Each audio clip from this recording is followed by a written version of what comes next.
Hello दोस्तों, welcome to money stocks. तो इस वीडियो के अंदर मल्टीपल स्टॉक्स के बारे में हम लोग बात करेंगे। तो चलिए सबसे पहले हम लोग बात करते हैं इन्फोसिस के बारे में। तो अगर आप इन्फोसिस का परफॉर्मेंस देखोगे तो ऑलमोस्ट हमें 1.5 से 2% की जंप हमें इन्फोसिस के अंदर नजर आ चुकी है। यानी कि बेसिकली जो कंपनी ने आज के दिन जो परफॉर्म किया है, अच्छी खासी बेसिस की पर रैली हमें इन्फोसिस के अंदर नजर आ चुकी है। तो क्या इसे बहुत बड़ी कोई खबर है? कोई बहुत बड़ी खबर नहीं है, लेकिन एक न्यूज़ ऐसी की कंपनी की तरफ से हमें एक पार्टनरशिप नजर आई है। हो सके तो इसी कंपनी से रिलेटेड जो अपडेट्स आए हैं, उसी अपडेट्स का हमें इम्पैक्ट इन्फोसिस के अंदर नजर आ चुका है। तो चलो दोस्तों, अपडेट्स के बारे में हम लोग बात करते हैं। तो देखिएगा, यहाँ अगर आप देखोगे अभी हम आ चुके हैं अपडेट्स के ऊपर। Infosys on Wednesday collaborates with Walmart Commerce Technology to help retailers leverage technology solution that simplifies customers and stores employee experience। यानी कि बेसिकली इन्फोसिस की वॉलमार्ट कॉमर्स टेक्नोलॉजी के साथ एक पार्टनरशिप नजर आई है। जब भी दोनों कंपनी के साथ दोनों कंपनी की अगर पार्टनरशिप नजर आए, दोनों कंपनियों को विन विन सिचुएशन के हिसाब से आने वाले फ्यूचर में आपको बेनिफिट मिल जाता है। इसका कोई बेनिफिट हमें शॉर्ट टर्म बेसिस के ऊपर नहीं मिलता। इसका जो बेनिफिट है हमें लंबे समय के लिए आपको बेनिफिट मिल जाता है। और इसी रिगार्डिंग हमें इन्फोसिस के अंदर दोस्तों जंप नजर आ चुकी है। लेकिन बहुत ज़्यादा लोगों ने यहाँ माल सेल किया होगा। जहाँ हमें माल हर गिरावट के अंदर, हर डिप्स के अंदर बाइंग करना चाहिए, वही पैनिक होकर लोगों ने दोस्तों माल बेचा होगा। तो बेसिकली एक खबर है, इसी न्यूज़ के कारण बहुत ज़्यादा लोग क्या कर रहे हैं, माल लगातार हमें सेलिंग कर रहे हैं, क्योंकि मार्केट के अंदर इस कंपनी से रिलेटेड बहुत ज़्यादा हमें पैनिक लेवल क्रिएट की जा रही है। तो अपडेट्स आप ये देख सकते हो। FIs bullish on 2 mid-cap stock IT stocks but reduced bids on Infosys and TCS। तो 2 मिड कैप स्टॉक है जिनके अंदर FIs लगातार हमें बुलिश है, लेकिन इन्फोसिस के अंदर और TCS के अंदर FIs ने हमें माल दोस्तों यहाँ बेचा है। तो अगर FI दोस्तों माल बेचेंगे, DIs अगर माल बेचेंगे तो कोई भी कंपनी से रिलेटेड हमें एक नेगेटिविटी स्प्रेड होगी, और वही नेगेटिविटी की वजह से यहाँ लोगों ने यहाँ माल हमें बेच दिया है। लेकिन बेसिकली सच्चाई क्या है कि अभी हम आ चुके हैं शेयरहोल्डिंग पैटर्न्स के अंदर। देखिएगा, ब्लाइंडली फॉलो नहीं करना चाहिए। जो भी आपको अपडेट्स आता है उससे पहले खुद जाके एनालिसिस करना और उसके बाद अपना डिसीजन लेना। ब्लाइंडली किसी के ऊपर विश्वास मत रखना। मैं भी दोस्तों जो आपके साथ अपडेट शेयर करता हूँ, खुद जाके भी आप स्टडी कर सकते हो। ब्लाइंडली किसी के ऊपर विश्वास कभी भी नहीं रखना चाहिए। तो चलिए अभी हम लोग बात करेंगे शेयर होल्डिंग पैटर्न्स के बारे में। तो अगर आप ये शेयर होल्डिंग पैटर्न्स के अंदर देखोगे तो जो प्रमोटर्स के पास पहले 15.11% की होल्डिंग थी, वही बढ़ा के 15.14% की होल्डिंग कर चुका है। FIs की अगर आप होल्डिंग देखोगे 36.29% की होल्डिंग घट के हुई 35.09%। यानी कि यह FIs ने हमें दोस्तों माल बेसिकली बेचा है। तो क्या बहुत बड़ा स्टेक क्या FIs ने बेचा ही नहीं? पहले तो 36.29% की होल्डिंग थी, वो घट के हुआ 35.09%। यानी कि ऑलमोस्ट हमें 1% का स्टेक सेल किया है। कोई बहुत बड़ा स्टेक सेल नहीं किया। अगर कंपनी के अंदर FIs का जो स्टेक अगर 30% होता, यानी कि किसी भी कंपनी के अंदर FIs का स्टेक 30% होता, 30% में से अगर FIs ने 20 to 25% का स्टेक अगर रिड्यूस करता तो दोस्तों पैनिक लेवल बात होती। लेकिन ये माइनर सा दोस्तों स्टेक हमें बेचा है, कोई बहुत बड़ा हमें इम्पैक्ट इस स्टेक का नहीं पड़ने वाला। लेकिन मार्केट के अंदर होता क्या है, रूमर्स लोग, ब्रोकरेज फर्म क्या करते, एनालिस्ट लोग क्या करते, जो ग्लोबल ब्रोकरेज फर्म होती है वो सेल रेटिंग देते हैं, और सेल रेटिंग देने से क्या होता है, बहुत ज़्यादा जो रिटेल इन्वेस्टर जो नए नए स्टॉक मार्केट के अंदर आते हैं, वही लोग यहाँ पैनिक हो जाते हैं। तो जिसके चलते दोस्तों अगर आप देखोगे कंपनी के अंदर कोई भी हमें नेगेटिविटी स्प्रेड नहीं है। जो माल हमें FIs ने बेचा है वही माल हमें DIs ने बाइंग किया है। जहाँ DIs के पास पहले 18.90% के आसपास स्टेक था, वही बढ़ा के 32% किया, ह्यूज अमाउंट ऑफ बाइंग हुआ, फिर बढ़ा के 32.50 और फिर इंक्रीज करके 33.59। DIs इस कंपनी के अंदर लगातार हमें बुलिश नजर आ रहे। पहले गवर्नमेंट इंटरेस्टेड नहीं था, लेकिन गवर्नमेंट के पास भी पहले अभी करंटली स्टेक नजर आ रहा है।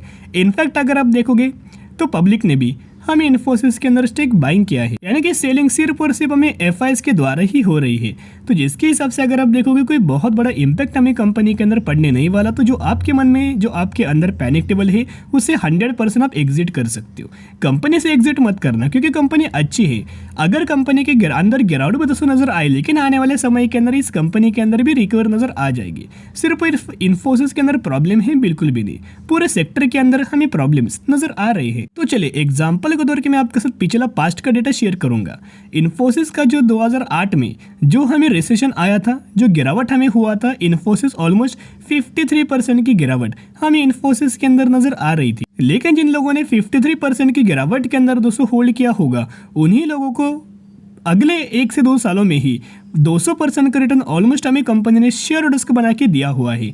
लेकिन कंपनी के अंदर जितना गिरावट होता है उतना आपको बाय ऑन स्ट्रेटेजी अप्लाई करके लंबे समय के लिए होल्ड करना होता है। तो कोई दोस्तों कंपनी के अंदर बुरी बात नहीं है, 100% कंपनी को लंबे समय के लिए कंटिन्यू कर सकते हो। कंपनी के अंदर ब्रोकर्स के द्वारा जो हमें टारगेट दिया गया है 1590 रुपये के टारगेट्स हमें इन्फोसिस के अंदर दिया हुआ है। तो चलिए अभी हम लोग बात करेंगे नेक्स्ट कंपनी के बारे में, LTIMindtree के बारे में बात करेंगे। तो LTIMindtree का आज के दिन का परफॉर्मेंस देखोगे तो 4% की रैली हमें LTIMindtree के अंदर नजर आई। तो आज हमें कंपनी का Q4 का रिजल्ट आने वाला था और करंट बेसिस के ऊपर आ चुका है। तो किस तरह से कंपनी ने परफॉर्म किया चलिए हम लोग बात करते हैं। लेकिन जिस तरह से कंपनी के अंदर जंप नजर आई है, कंपनी ने अच्छा ही खासा दोस्तों रिजल्ट हमें परफॉर्म किया होगा। तो चलिए अभी हम बात करेंगे रिपोर्ट्स के बारे में। तो कंपनी ने डिविडेंड रिजल्ट्स के साथ साथ डिविडेंड का भी बेनिफिट दिया है। कितने पर शेयर का डिविडेंड आपको फाइनल डिविडेंड कंपनी देने वाली है 40 पर शेयर का, यानी कि फेस वैल्यू के हिसाब से अगर आप ये कंपेयर करेंगे 4000% का डिविडेंड का बेनिफिट इस कंपनी के अंदर ही मिलने वाला है। तो चलिए अभी हम आ चुके रिपोर्ट्स के ऊपर, रिजल्ट्स के ऊपर। जितने भी नंबर्स नजर आ रहे हैं रुपीज एंड मिलियंस के अंदर हमें नंबर 200 नजर आ रहे हैं। तो चलिए तीनों क्वार्टर के बारे में हम लोग कंपेरिजन करेंगे। देखिएगा बेसिकली जो क्वार्टर है सेम क्वार्टर का पिछले साल का रिजल्ट पिछले क्वार्टर का और ये इस क्वार्टर का। जहां अगर आप इनके टोटल इनकम के अंदर देखोगे तो पिछले साल 73,000 करोड़, पिछले क्वार्टर में 87,700 करोड़, इस क्वार्टर में 87,500। तो जहां आपको ईयर नर बेसिस तो जंप है, लेकिन क्यूएन के बेसिस की पर स्लाइटली हमें फॉल 200 नजर आया है। फिर अगर आप ये प्रॉफिट बिफोर टैक्स के अंदर दोस्तों देखोगे तो प्रॉफिट बिफोर टैक्स हमें पिछले साल 14,800, पिछले क्वार्टर में 13,100, इस क्वार्टर में 14,450, यानी कि ईयर नर बेसिस अगर आप कंपेयर करेंगे तो स्लाइटली हमें फॉल नजर आया है, लेकिन क्यूएन के बेसिस के ऊपर हमें जंप नजर आ चुकी है। फिर अगर आप इनके अर्निंग पर शेयर के अंदर देखोगे, जो अर्निंग पर शेयर पिछले साल 37.50, पिछले क्वार्टर में 33.83, पिछले इस क्वार्टर में 37.65। तो ईयर नर बेसिस तो जंप है, लेकिन क्यूएन के बेसिस के ऊपर स्लाइटली हमें कंपनी के अंदर हमें फॉल नजर आया है, यानी कि कंपनी का क्यूएन के बेसिस के ऊपर स्लाइटली इम्पैक्ट है, कोई बहुत बड़ा हम इम्पैक्ट उसमें नहीं पड़ा। तो जिसके हिसाब से कंपनी अच्छी है, कोई बुरी कंपनी नहीं है। जब से कंपनी के अंदर मर्जर हुए तब से आपको कंपनी के अंदर अच्छा खासा कंपनी का परफॉर्मेंस बढ़ेगा, कंपनी का बिजनेस बढ़ेगा, कंपनी के पैरामीटर्स बढ़ेंगे और कंपनी के बहुत कम सालों के कंपनी के अंदर ग्रोथ भी हमें नजर आ सकती है।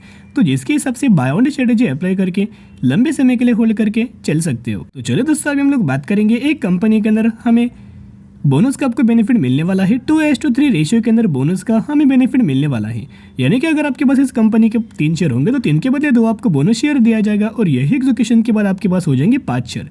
यस, इसी रेशियो के अंदर आपको बोनस का बेनिफिट मिलने वाला है। तो कौन सी कंपनी है? स्प्रेकिंग एग्रो इक्विपमेंट लिमिटेड। इस कंपनी के अंदर ही बोनस का आपको बेनिफिट मिलने वाला है, लेकिन कंपनी बहुत बुरी है। बिल्कुल भी इस कंपनी के अंदर निवेश मत करना। बिग अलर्ट मैं आपके साथ शेयर करूंगा, लेकिन बहुत जन लोग क्या करते हैं कि सिर्फ और सिर्फ रिटर्न प्रोफाइल देख के किसी भी कंपनी के अंदर निवेश करते हैं। 2016 से कंपनी आई है, जब से तब से लगातार कंपनी के अंदर जंप है और ऑलमोस्ट 6 सालों में 5 से 6 सालों में कंपनी के अंदर 600% का रिटर्न डिलीवर कर चुका है। यानी कि बेसिकली बहुत ज़्यादा लोग यही देख के निवेश करते हैं। दोस्तों ऐसा स्टॉक मार्केट के अंदर आप सक्सेसफुल नहीं बनेंगे, ऊपर से आपका पैसा ऐसी कंपनी जीरो कर देगी।